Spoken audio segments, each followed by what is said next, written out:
Hi, ഞാൻ Leo market എന്ന YouTube ചാനലിലേക്ക് എല്ലാവർക്കും സ്വാഗതം. ഇന്ന് നമ്മൾ പരിശോധിക്കാൻ പോകുന്നത് ഇപ്പൊ ഇന്ത്യ ഭയങ്കരമായിട്ട് വളർന്നുകൊണ്ടിരിക്കുകയല്ലേ. ഈ വളർച്ചയിൽ ഏറ്റവും കൂടുതൽ ആവശ്യമുള്ള ഒരു പ്രൊഡക്റ്റാണ് നമ്മൾ ഇന്ന് പരിശോധിക്കുന്നത്. ആ പ്രൊഡക്റ്റ് നിർമ്മിക്കുന്ന ഒരു കമ്പനിയെയാണ് നമ്മളിന്ന് പരിശോധിക്കുന്നത്. അപ്പോൾ നിങ്ങൾ ചാനൽ സബ്സ്ക്രൈബ് ചെയ്യാത്തിട്ടുണ്ടെങ്കിൽ ചാനൽ സബ്സ്ക്രൈബ് ചെയ്യുക, ലൈക്ക് ചെയ്യുക, ഷെയർ ചെയ്യുക. നിങ്ങളുടെ അഭിപ്രായങ്ങളൊക്കെ കമന്റ് ബോക്സിൽ രേഖപ്പെടുത്തുക. ഇതൊരു ബയ്യോ സെല്ലോ റെക്കമെൻഡേഷനൊന്നും അല്ല, കാര്യങ്ങൾ പറഞ്ഞു കമ്പനീനെ പരിചയപ്പെടുത്തുന്നത് മാത്രമേ ഉള്ളൂ. നേരെ നമുക്ക് കമ്പനിയുടെ സൈറ്റിലേക്ക് പോകും. ആ കമ്പനി ഏതാണെന്ന് നോക്കിയാലോ. ഞാനിത് ഒരു കൊല്ലം മുമ്പ് ഞാനിത് ഈ കമ്പനീനെ പരിചയപ്പെടുത്തിയതാണ്. അപ്പൊ ആ വീഡിയോ ഏതാന്ന് ചോദിച്ചു കഴിഞ്ഞാൽ ഇതാണ് കമ്പനിയുടെ പേര്. നോക്കി, ജനറേറ്ററുകൾ നിർമ്മിക്കുന്ന ചെറിയ കമ്പനി എന്ന് പറഞ്ഞിട്ട് ഞാൻ ഒരു കൊല്ലം മുമ്പ് ചെയ്തിരുന്ന വീഡിയോ ആയിരുന്നു. അപ്പൊ ആ കമ്പനി ഏതാ? TD പവർ എന്ന് പറഞ്ഞിട്ടുള്ളതാണ്. അപ്പൊ ഈ TD പവർ സിസ്റ്റംസ് എന്ന് പറഞ്ഞിട്ടുള്ള കമ്പനി എന്താ നിർമ്മിക്കുന്നത്? ജനറേറ്ററുകളും മോട്ടോറുകളുമാണ് നിർമ്മിക്കുന്നത്. അവരെന്തൊക്കെ ചെയ്യുന്നത്? അവരുടെ സൊല്യൂഷൻസ് നോക്കി, നിരവധി അനവധിയായിട്ടുള്ള സൊല്യൂഷൻസ് അവർ ചെയ്യുന്നുണ്ട്. അപ്പൊ ആദ്യം തന്നെ ഈ ഒരു കമ്പനിയുടെ നമുക്കുള്ള ബെനിഫിറ്റ് എന്നാന്ന് ചോദിച്ചു കഴിഞ്ഞാൽ, ഇതിൻ്റെ ഒരു വളർച്ചാ സാധ്യത എന്താന്ന് ചോദിച്ചു കഴിഞ്ഞാൽ, ഇന്ത്യ പെട്ടെന്ന് അടുത്ത ഒരു 10-15 വർഷത്തിനുള്ളിൽ തന്നെ ഒരു വലിയ സാമ്പത്തിക ശക്തിയായിട്ട് മാറാനായിട്ടുള്ള എല്ലാ ലക്ഷണങ്ങളും കാണിച്ചുകൊണ്ടിരിക്കുന്ന ഒരു സമയമാണ്. അപ്പൊ ഏറ്റവും കൂടുതൽ ആവശ്യമുള്ള ഒരു പ്രൊഡക്റ്റ് എന്താ? ഈ വലിയ സാമ്പത്തിക ശക്തി ആവണമെങ്കിൽ എന്താണ്? വ്യവസായങ്ങൾ വിവിധ ഒരു വ്യവസായം വരെ പല ടൈപ്പ് വ്യവസായങ്ങൾ വരണം. എല്ലാ രംഗത്തും ഒരുപോലെ മുന്നേറിയാൽ മാത്രമാണ് നമുക്ക് എന്ത് സംഭവിക്കുകയുള്ളൂ? ഈ പറഞ്ഞ വികസനവും ഈ പറഞ്ഞ ലക്ഷ്യങ്ങളൊക്കെ വലിയ സാമ്പത്തിക ശക്തിയായിട്ട് മാറാൻ സാധിക്കുള്ളൂ. അപ്പം വിവിധ കമ്പനികളൊക്കെ വരുമ്പം അവർക്ക് ഏറ്റവും കൂടുതൽ ആവശ്യം തന്നെ എന്തെന്നാ? ഈ പറഞ്ഞ ഇവരുടെ പ്രൊഡക്റ്റ് ജനറേറ്ററുകളും മോട്ടോറുകൾക്കും ഏറ്റവും കൂടുതൽ ആവശ്യം പറ്റും. പലതരം വ്യവസായങ്ങളുണ്ടാവും. ആ വ്യവസായങ്ങൾക്കൊക്കെ എന്ത് വേണം? ഈ പറഞ്ഞ ജനറേറ്ററുകളും മോട്ടോറും വിവിധ പലതരം ആവശ്യങ്ങൾക്ക് വേണ്ടി ആവശ്യമുണ്ടാവും. അപ്പൊ അങ്ങനെ വരുമ്പോൾ എന്ത് സംഭവിക്കും? ഇതുപോലുള്ള കമ്പനികളായിരിക്കും പെട്ടെന്നായിരിക്കും ഇവർ വളർച്ച നേടുന്നത്. ഇപ്പൊ കഴിഞ്ഞ കൊല്ലം തന്നെ ഞാൻ ഈ വീഡിയോ ഇടുമ്പോൾ ഇത് 3000 കോടിയുടെ താഴെയായിരുന്നു എൻ്റെ മാർക്കറ്റ് ക്യാപ്പ്. ഇപ്പൊ എത്രയായി? അത് എത്രയായിരുന്നു ലാസ്റ്റ് നോക്കാം. അപ്പൊ അതുപോലെ ആയിരിക്കും പെട്ടെന്ന്. ഇനി ഇവിടുന്നും പെട്ടെന്നായിരിക്കും ഇന്നത്തെ വളർച്ച ഇതിലും സ്പീഡായിരിക്കും. കാരണം എന്നാ, ഈ വിപ്ലവം അങ്ങ് തുടങ്ങി ആ ഒരു വളർച്ച അങ്ങ് കിട്ടി അങ്ങ് തുടങ്ങിക്കഴിഞ്ഞാൽ പിന്നെ അങ്ങോട്ട് പെടപെടാന്നായിരിക്കും അതിൻ്റെ വളർച്ച കിട്ടുന്നത്. അതിന് നമുക്ക് മനസ്സിലാക്കണമെങ്കിൽ എന്താ? ഈ കമ്പനിയുടെ ഇതുപോലുള്ള സൈറ്റൊക്കെ എടുത്തിട്ട് ഈ കമ്പനിയുടെ പ്രൊഡക്റ്റുകളും അതിൻ്റെ വളർച്ചാ സാധ്യതകളും നമുക്ക് നോക്കിയാൽ മാത്രമാണ് നമുക്ക് എന്ത് സംഭവിക്കുകയുള്ളൂ? ഇതുപോലുള്ള കമ്പനികളുടെ പ്രൊഡക്റ്റുകൾ എന്താണെന്ന് നമുക്ക് മനസ്സിലാവുള്ളൂ. അപ്പൊ ഇതിൻ്റെ അകത്ത് ഈ TD പവർ സിസ്റ്റംസിന്റെ ജസ്റ്റ് അതിൻ്റെ അകത്തെ കാര്യങ്ങളൊക്കെ ആയിട്ട് ഈ പറയുന്നത്, TD power solutions up to 200 megawatt മുതലുള്ളത് അവർ നിർമ്മിക്കുന്നുണ്ടെന്നൊക്കെയാണ്. അതൊക്കെ നിങ്ങളെടുത്ത് വായിച്ചു വയ്ക്കുക കേട്ടോ. ഇത് താഴത്തേക്ക് നോക്കി, 1000-ന് മുകളിൽ എംപ്ലോയീസ് ഉണ്ട്, 100-ന് മുകളിൽ കൺട്രീസിൽ പ്രസൻസ് ഉണ്ട്, 42+ ഗിഗാവാട്ട് ഇൻസ്റ്റാൾഡ് കപ്പാസിറ്റി ഉണ്ട്, 6300-ന് മുകളിൽ ഇൻസ്റ്റാളേഷൻസ് നടത്തിയിട്ടുണ്ട്, 50-ന് മുകളിൽ സർവീസിങ് സെന്റർ ഉണ്ട്. അവരെന്തൊക്കെ ചെയ്യുന്ന സർവീസുകൾ? ഡിസൈൻ ചെയ്യും, മാനുഫാക്ചർ ചെയ്യും, അത് കഴിഞ്ഞിട്ടുള്ള ആഫ്റ്റർ സെയിൽ സർവീസ് ചെയ്യും, സ്പെയർ പാർട്സ്, സ്പെയർസ്, അങ്ങനെയുള്ള എല്ലാ തരം പരിപാടികളും അവരുടെ ഈ കമ്പനികളിൽ കിട്ടും എന്നുള്ളതാണ്. ഇനി അവരുടെ സൊല്യൂഷൻസ് നോക്കി, റിന്യൂവബിൾ എനർജിയിൽ അത് ഭാവിയിലേക്ക് നല്ല വളർച്ചാ സാധ്യതയില്. ഇന്ത്യ ആണെങ്കിൽ എന്താണ്, 2030 ഇത്ര % മുകളിലേക്ക് റിന്യൂവബിൾ എനർജിയിൽ നിന്നായിരിക്കും യൂസ് ചെയ്യുന്നതെന്ന് പറയുന്നു. അപ്പൊ അതിന് വേണ്ട മോട്ടോറുകളും ജനറേറ്ററുകളൊക്കെ ഒരുപാട് ആവശ്യം വരും. പിന്നെ എന്നാ, പൾപ്പ്, പേപ്പർ ആൻഡ് ടെക്സ്റ്റൈല്, ആ രംഗത്ത് ഭയങ്കര കയറ്റുമതി പ്രതീക്ഷിച്ചുകൊണ്ടിരിക്കുന്ന ഒരു ഇതാണ്. പിന്നെ മറൈനുമായിട്ട് പിന്നെ തെർമൽ എനർജി, സ്റ്റീൽ രംഗത്ത്, റെയിൽവേയിലാണെങ്കിൽ ഇപ്പോൾ ഭയങ്കരമായിട്ട് നടത്തിക്കൊണ്ടിരിക്കുക. പിന്നെ ഷുഗർ ആൻഡ് എത്തനോളില്, ഓയിൽ ആൻഡ് ഗ്യാസില്, ഇറിഗേഷനില്, ഈ പറഞ്ഞ രംഗങ്ങളെല്ലാം എന്താ വലിയ വളർച്ചാ സാധ്യത ഇപ്പം നിന്നുകൊണ്ടിരിക്കുന്ന സമയം. അപ്പൊ ആ ഒരു രംഗത്തേക്ക് ഇതിനെല്ലാത്തിനും എന്ത് വേണം? ജനറേറ്ററുകളും പവറുമായിട്ട് ബന്ധപ്പെട്ടുള്ള മോട്ടോറുകളൊക്കെ ആവശ്യമുണ്ട് അല്ലേ? നമ്മളിങ്ങനെ ചിന്തിച്ചു കഴിഞ്ഞാൽ എല്ലാം മനസ്സിലാവും. അപ്പം ഇതിൻ്റെ അകത്ത് ജനറേറ്ററുകൾ ഏതൊക്കെ ടൈപ്പാന്ന് നോക്കി, ജസ്റ്റ് കുറച്ച് ഫോട്ടോസ് ഞാൻ കാണിച്ചു. ഞാൻ ഫുള്ളൊന്നും എടുത്ത് കാണിക്കുന്നില്ല, ജസ്റ്റ് ഫോട്ടോസ് എടുത്ത് ഇങ്ങനെ ഓടിച്ചു വിടുന്നുള്ളൂ. പലതരം ജനറേറ്ററുകളാണ് ഈ കാണിച്ചേക്കുന്നത്. ഇവർ നിർമ്മിക്കുന്ന അവരുടെ വേൾഡ് പ്രസൻസ് ആണ് 6 കോണ്ടിനെൻസിൽ, എത്ര 104 കൺട്രീസിലോളം ഉണ്ട്. അതാണ് ഈ മാർക്ക് ചെയ്തേക്കണത്. പിന്നെ മോട്ടറുകൾ എന്തൊക്കെയുണ്ട്, പലതരം മോട്ടറുകൾ, പല ടൈപ്പ് മോട്ടറുകളാണ് ഇവർ നിർമ്മിക്കുന്നത്. പിന്നെ നമുക്ക് ഇവരുടെ സ്റ്റോറി ഉണ്ട് ഇതിൻ്റെ അകത്ത്. അതിൻ്റെ ഈ സ്റ്റോറിയൊക്കെ വായിച്ചു നോക്കണം കേട്ടോ. കാരണം എന്നാ വെച്ചാൽ എന്തൊക്കെ ചെയ്യുന്നത്, 105 കൺട്രീസിൽ 6300 മുകളിൽ മെഷീൻസ് കൊണ്ട് സപ്ലൈ ചെയ്തിട്ടുണ്ട്. അത് ഏതൊക്കെ ഇവരുടെ ഇതാണെന്നാണ് ഈ പറയുന്നത്. അതിൻ്റെ താഴത്തേക്ക് ഇവരുടെ സ്റ്റോറികൾ കൊടുത്തിട്ടുണ്ട്. പിന്നെ ഇവിടെ ഒരു വീഡിയോ കൊടുത്തിട്ടുണ്ട്. അപ്പോൾ ഈ വീഡിയോ എടുത്ത് കാണുവാണെങ്കിൽ നിങ്ങൾക്ക് ആ ഒരു കമ്പനിയുടെ ആ ഒരു മൈൽ സ്റ്റോണും അവരുടെ എന്തൊക്കെയാണെന്നുള്ളത് ആ വീഡിയോയിൽ പറയുന്നുണ്ട്. പിന്നെ നമുക്ക് താഴത്തേക്ക് നോക്കിയുമ്പോൾ ഒരു ഗ്ലോബൽ ഫുട് പ്രിന്റ്. അപ്പം നോർത്ത് അമേരിക്കയിൽ എത്ര മുകളിൽ 200 മുകളിൽ മെഷീൻസ് പോയിട്ടുണ്ട്.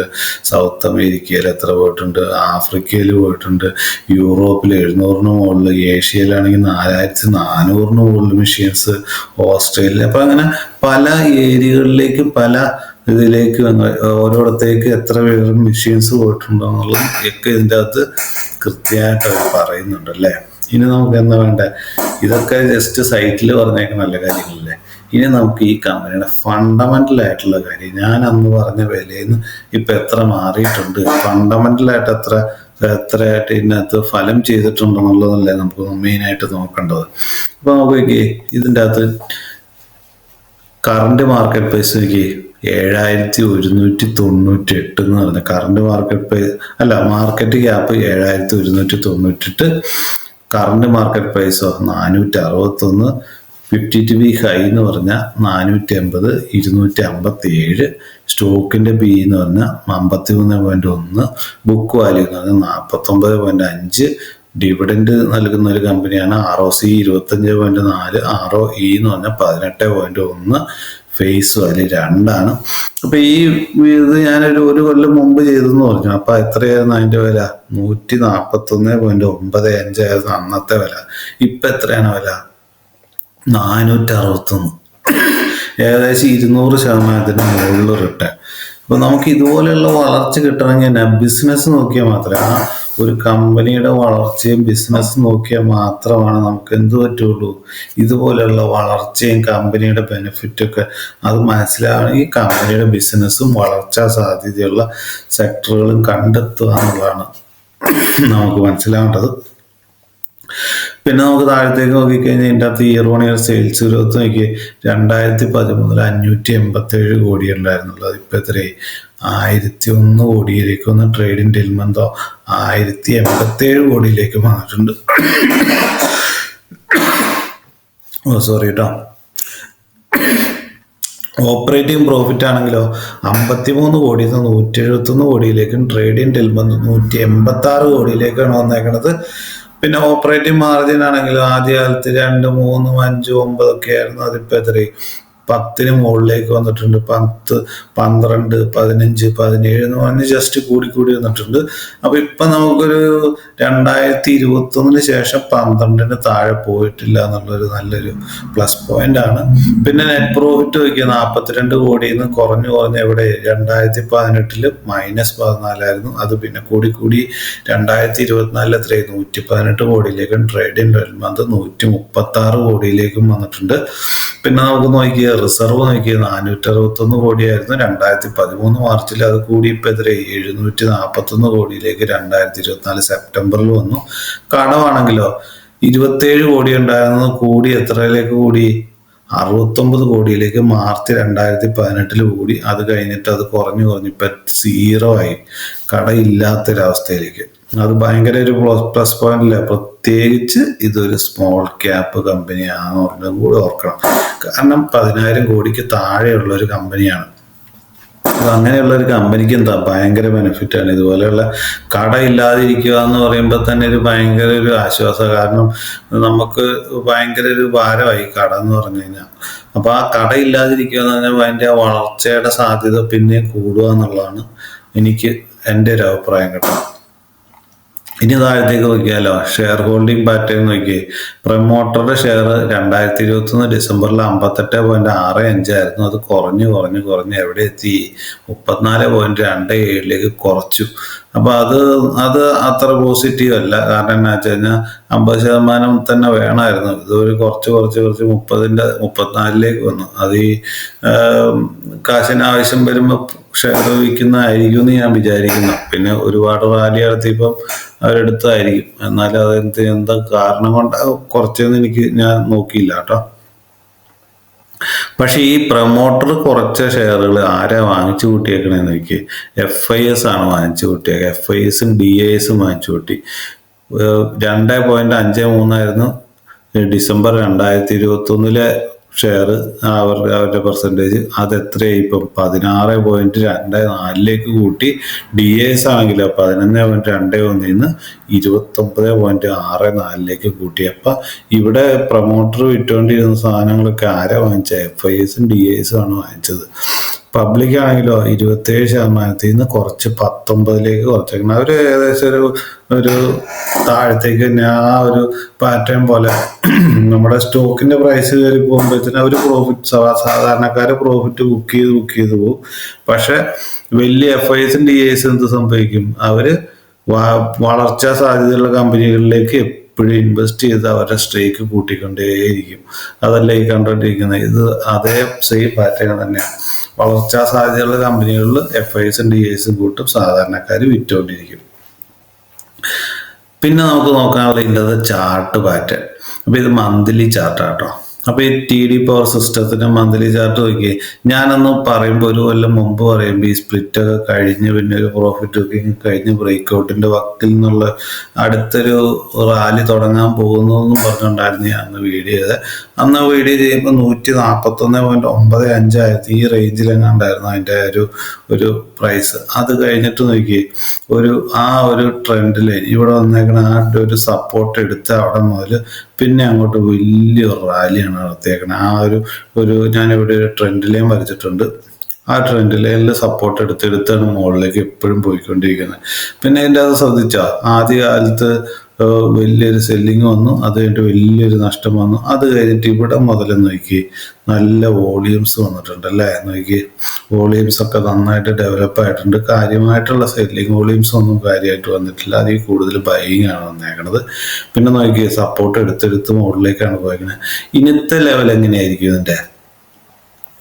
ഇപ്പോഴും ഈ മാസത്തിലും ഇപ്പൊ ഒരു പുതിയ ഓൾ ടൈം ഹൈയിലേക്ക് കുറിച്ചിട്ടാണ് നിൽക്കുന്നത്. അപ്പം വീണ്ടും ഒരു റാലിക്കുള്ള തുടക്കം, ഒരു കണ്ടിന്യൂവേഷൻ ആയിട്ടാണ് എനിക്ക് ഫീൽ ചെയ്യുന്നത് കേട്ടോ.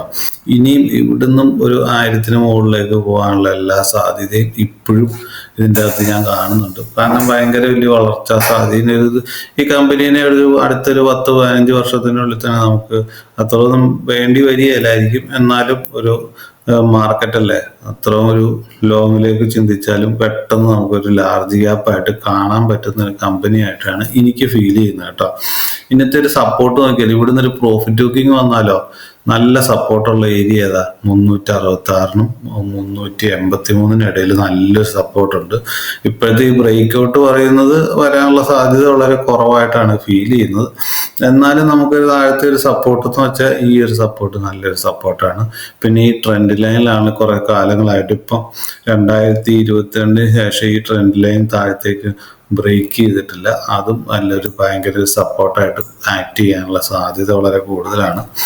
എൻ്റെ ഒരു കണക്കുകൂട്ടലിനനുസരിച്ച് ഇത് ഒരു 1000-ന് മുകളിലേക്ക് എത്രയും വേഗം അടുത്തൊരു 1-2 വർഷത്തിനുള്ളിൽ തന്നെ 1000-ന് മുകളിലേക്ക് കാണാൻ പറ്റുന്ന ഒരു ഷെയർ ആയിട്ടാണ് എനിക്ക് ഫീൽ ചെയ്യുന്നത് കേട്ടോ. ഇത് എൻ്റെ ഒരു അഭിപ്രായമാണ്. കാരണം മാർക്കറ്റ് എന്ന് വെച്ച് കഴിഞ്ഞാൽ അതിൻ്റെ ആ കയറ്റിറക്കങ്ങളൊക്കെ ഭയങ്കര ഷാർപ്പായിരിക്കും. അപ്പൊ ഈ കയറ്റിറക്കങ്ങൾ വളർച്ചയൊക്കെ എനിക്ക് തോന്നുന്ന ഈ വളർച്ച നിങ്ങൾക്ക് തോന്നണമെങ്കിൽ എന്ത് സംഭവിക്കണം? ഈ കമ്പനിയുടെ സൈറ്റും കമ്പനിയുടെ പ്രൊഡക്റ്റും അതിൻ്റെ വളർച്ചാ സാധ്യതയും നമ്മൾ സ്വന്തമായിട്ട് പഠിച്ചാൽ മാത്രമാണ് എന്ത് സംഭവിക്കുള്ളൂ. ഈ കമ്പനിയിൽ ഞാൻ ഈ കാണുന്ന വളർച്ചയൊക്കെ നിങ്ങൾക്കും തന്നെ കാണണമെങ്കിൽ ഇതിൻ്റെ പ്രൊഡക്റ്റ്, ഞാൻ ഈ പറയുന്നതിൻ്റെ പ്രൊഡക്റ്റിൻ്റെ ഒക്കെ പ്രത്യേകത നോക്കി. എന്ത് ബിസിനസ് വേണമെങ്കിലും എന്ത് വരണമെങ്കിലും നമുക്ക് എന്താ പവറുമായിട്ട് ബന്ധപ്പെട്ടുള്ള ജനറേറ്ററുകളും മോട്ടോറുകളും ആയിട്ടുള്ള ബന്ധപ്പെട്ടുള്ള വലിയ വലിയ വ്യവസായങ്ങൾക്ക് ആവശ്യമാണ്, ഇതുപോലെയുള്ള പ്രൊഡക്റ്റുകൾക്ക് ആവശ്യമാണ്. അപ്പം അങ്ങനെ വരുമ്പോൾ ഈ ജനറേറ്ററും മോട്ടോറുകളൊന്നും ഇല്ലാണ്ട് ഈ പറഞ്ഞ സംഭവം ഒന്നും പ്രവർത്തിക്കുകയല്ലോ. അപ്പം ഇവരുടെ ബിസിനസ്സിന് വളരാനുള്ള സ്പേസ് അവിടെ കിടക്കുക. അപ്പോൾ നമ്മൾ നോക്കേണ്ട തന്നെ ഇതുപോലുള്ള കമ്പനികളിലെ അതിൻ്റെ എല്ലാ റിസൾട്ടുകളും കാലത്തിനനുസൃതമായിട്ടുള്ള മാറ്റങ്ങൾ അവർ കമ്പനിയിൽ കൊണ്ടുവരുന്നുണ്ടോ, അങ്ങനെയുള്ള കാര്യങ്ങൾ നോക്കിയിട്ട് വേണം നമ്മൾ എന്ത് ചെയ്യുക, ഇതുപോലെയുള്ള പ്രൊഡക്റ്റുകളെ കുറിച്ച് നമ്മൾ നോക്കുക. അപ്പോൾ ഈ കമ്പനീനെ കുറിച്ച് പഠിക്കുക. അപ്പം ഞാൻ ഈ വീഡിയോ ഇവിടെ ചെറുക്കുന്നു. ഇതൊരു ബയോ സെല്ലർ റെക്കമെൻഡേഷൻ ഒന്നും അല്ല കേട്ടോ. അപ്പോൾ നിങ്ങളെല്ലാവരും ഈ കമ്പനിയെ കുറിച്ച് പഠിക്കുമെന്ന് വിചാരിച്ചുകൊണ്ട് വീഡിയോ നിർത്തുന്നത്. അപ്പോൾ പുതിയ നല്ല വീഡിയോ ആയിട്ട് വരുന്നത്. നമസ്കാരം. Thank you.